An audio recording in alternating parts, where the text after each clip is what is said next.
অজ্ঞানং তিমিরন্ধস্য জ্ঞানঞ্জনং শলাকয়া চক্ষুরুন্মীলিतं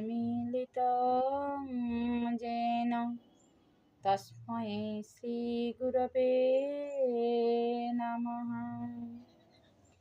জয় গুরু, জয় গুরু, জয় গুরু। নিগম ঠাকুর শ্রী শ্রী নিগমানন্দ দেব চ্যানেলের নিগম পরিবারের প্রত্যেক সদস্যদের জানাই আমার জয় গুরু, প্রীতি ও সম্ভাষণ। আজ আমি আবার আপনাদের সামনে উপস্থিত হয়েছি ঠাকুরের কিছু বাণী নিয়ে, যা আমাদের চলার পথকে সুদৃঢ় করে তোলে, যা আমাদের সংসারের এই পঙ্কিল জগতে, মায়ামোহ জগতে কুচিন্তা থেকে একটু রেহাই দেয়। তাই সেইগুলাই নিয়ে আমি তোমাদের সামনে পাঠ করে শোনাব। আজও আমি পড়ব নিগম বাণী ভাষ্য থেকে উপাসনা কাকে বলে। তার আগে প্রথমে জানাই আমার প্রাণের আরাধ্য দেবতা, যিনি আমার পাশেই বসে আছেন, তার রাতুল রাঙা চরণে অনন্ত অনন্ত কোটি ভক্তি বিনম্র প্রণাম। আমার জগজ্জননী মাতা সুধাংশু মা চরণে রইল আমার ভক্তি ভরা অনন্ত অনন্ত কোটি প্রণাম। সাধু সন্ন্যাসী অন্তেবাসী সকলের চরণে রইল আমার ভক্তি বিনম্র প্রণাম। ভক্ত শিষ্য সবাইকে রইল আমার জয় গুরু, জয় গুরু, প্রীতি ও সম্ভাষণ। তাহলে আজ আমি তোমাদের সামনে কি পাঠ করে শোনাবো? উপাসনা কাকে বলে, আমরা কি করে গুরুদেবের উপাসনা করব, কি করে আমরা দিন নির্বাহ করব, প্রত্যেক দিনের আমাদের নিয়মমাফিক কাজকর্ম কি। গভীর কূপের মধ্যে অজ্ঞানবশত পড়িয়া গেলে সেই কূপ হইতে উপরে উঠিয়া আসিতে যেমন হইবে, তেমনি যে কোনো মূল্যে উদ্ধার করিতে হইবে। তদ্রূপ সংসার কূপে জীব পড়িয়া গেলে কষ্ট পাইতে থাকে।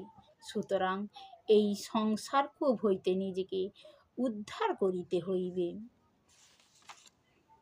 যেমন প্রত্যহ ঘরের মেঝেকে মার্জনা না করিলে ময়লা জমিয়া যায়, তেমনি প্রত্যহ উপাসনা না করিলে হৃদয় আবর্জনায় ভর্তি হইয়া যায়।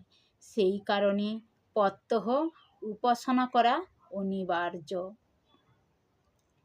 মন্ত্র উচ্চারণে হৃদয়ে একটি ঝঙ্কার ওঠে। সেই ঝঙ্কার উপাসককে প্রভূত আনন্দ দান করে এবং কুলকুণ্ডলিনীকে জাগ্রত করে। স্তোত্রাদি পাঠের দ্বারা ভক্তি লাভ হয়, ভক্তির দ্বারা জ্ঞান লাভ হয়। প্রথমে নিজেকে চেষ্টার দ্বারা উপরে উঠিতে হইবে, পরে নিজের আরতি বা চিৎকার শুনিয়া কেহ উদ্ধার করিতে হাত বাড়াইয়া দিলে সোনায় সোহাগা। ভগবানকে ব্যাকুলভাবে ডাকিতে হইবে, আমি সংসার কূপে পড়িয়া গিয়াছি, আমার খুব কষ্ট হইতেছে, তুমি আমাকে এই সংসার কূপ হইতে উদ্ধার করো। চেষ্টা করিলে সবই সম্ভব। এই জগতে কোনো অসম্ভব কথা নাই। বন্ধন থাকিলে মুক্তও আছে, দুঃখ থাকিলে দুঃখান্তে সুখও আছে।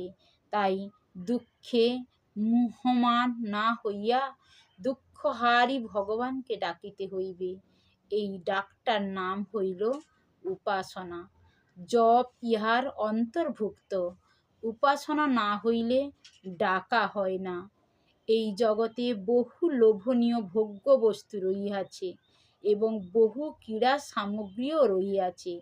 এই সমস্ত ভোগ্য বস্তু ও ক্রীড়া সামগ্রী লইয়া ভোগী মানুষ মত্ত হইয়া গিয়াছে। আসল বস্তু শ্রী ভগবানের প্রতি নজর নাই। এটাও ভগবানের একটা ছলনা বা মায়া। তাই এর হাত থেকে আমাদের রেহাই পাইতে হইলে আমাদের প্রত্যহ উপাসনা করা প্রয়োজন। উপাসনা 3 বেলা 108 বার নাম জপ করিতে হইবে, স্তোত্রাদি বন্দনা করিতে হইবে। এইভাবে আমাদের এই সংসার পরিবহন করিতে হইবে। জয় গুরু, জয় গুরু, জয় গুরু। এই ছিল আজকের আমার বাণী পাঠ উপস্থাপনা। যদি ভালো লাগে লাইক, শেয়ার ও সাবস্ক্রাইব করে দিও। আরও ভালো লাগলে কমেন্টে জানিও।